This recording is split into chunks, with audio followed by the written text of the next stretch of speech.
बाबा फरीद सरकार के दौर के अंदर ही ना एक बंदा वो नया नया पढ़ के आया और उसको भी मुनाजरों का बड़ा शौक़ था। आ गया बाबा फरीद सरकार के आस्थाने पे, आके इल्मी बहसें शुरू कर दी, बात शुरू कर दी। आप खामोशी से सुनते रहे।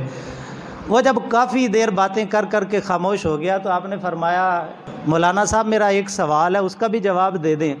वो कहने लगा जी बताएं क्या सवाल है। उन्होंने कहा जी दीन के रुकन कितने हैं। वो कहने लगा बाबा मैंने कहा था पता नहीं कितना कोई पेचीदा सवाल करेगा। वो तूने सवाल भी किया, ये तो तालिब इल्म वाला सवाल है, ये तो मेरी शान के लायक ही नहीं है कि मैं इसका जवाब दूँ।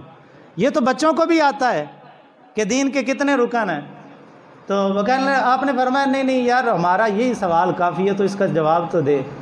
वो ना बादिले ना खास्ता, उसने कहा जी हाँ दीन के 5 रुकन हैं। पूछा जी कौन कौन से। उन्होंने कहा जी पहला कलमा, दूसरी नमाज, रोज़ा, ज़कात और हज। आप मुस्कुरा कहने लगे नहीं हमने कहीं पढ़ा है कि दीन के 6 रुकन हैं।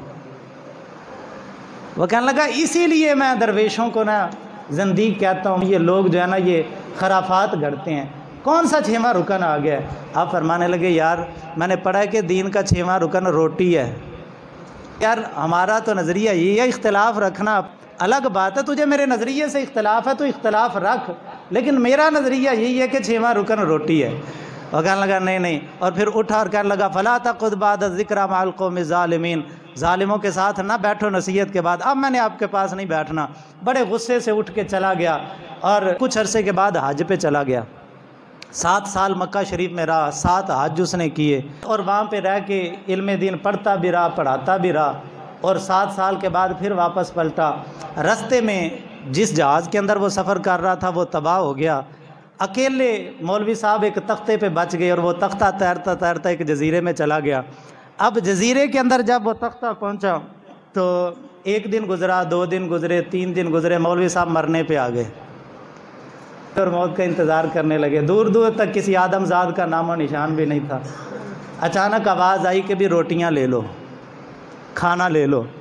उसको कोई तसल्ली मिली, चलो कोई बंदा आया है। वो उस गार के करीब, गार के अंदर ही वो बंदा आ गया।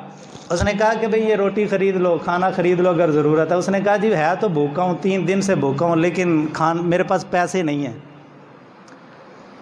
तो वो कहने लगा भाई मैं तो कारोबारी हूँ, दुकानदार हूँ, मैं रोटियां बेचता हूँ। उसने कहा, वो हदीसें सुनाने लगा, भाई भूखे को खाना खिलाने का इतना सवाब है और किसी तंग दस्त की मदद करे तो ये सवाब है, ये मकाम है, ये मर्तबा है। वो कहने लगा यार मैं दुकानदार हूँ, मैंने दुकानदारी करनी है, कुछ दे और रोटियां ले। उसने कहा भी अच्छा मेरे पास इस वक्त तो कुछ नहीं है। हाँ उन्होंने कहा कि भाई तू करके क्या। उसने कहा 7 साल मक्के में रहा हूँ, 7 हज किए हैं। मैंने कहा अच्छा फिर 7 हज मुझे दे दे। उसने कहा चलो ज़ुबानी देनी है ना, कौन सा चले जाने उसके खाते में, कह देता हूँ। उसने कहा ठीक है जी 7 हज तुम्हें दिए तो मुझे रोटी दो। उन्होंने दस्तरखान बिछाया, उसने तसल्ली से रोटी खाई।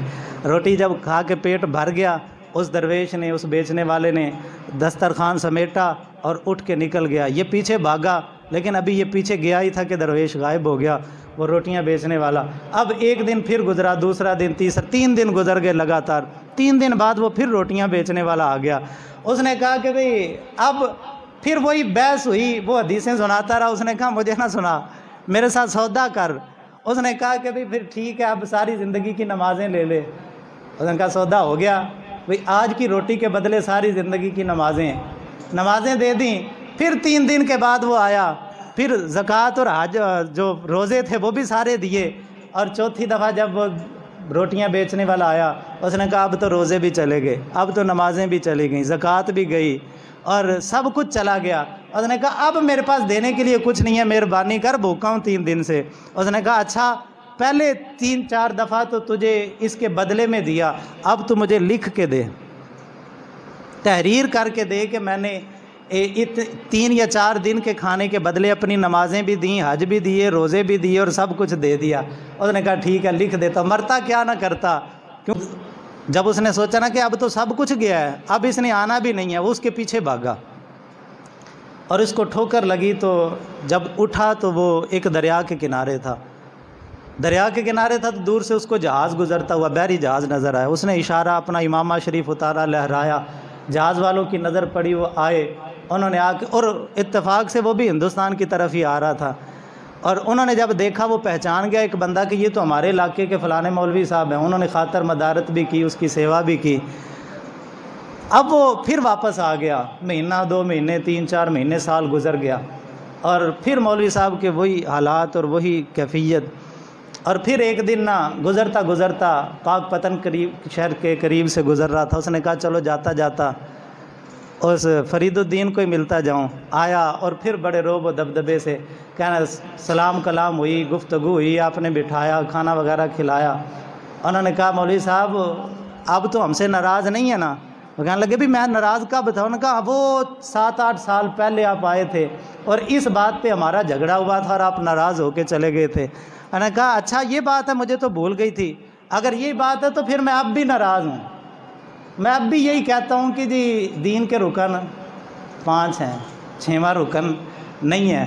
آپ نے فرمایا یار ہمارے پاس تو ایک کتاب میں لکھا ہوا پڑا ہے۔ وہ کہنے لگا بھی کون سی کتاب ہے؟ جو مجھ سے پوشیدہ ہے اور جہاں تک میری نگاہ نہیں گئی، میں نے تو علم کے سارے سمندر کھنگال لیے۔ فرمایا ایک کتاب ہے۔ میں نے کہا جی دکھائیں مجھے۔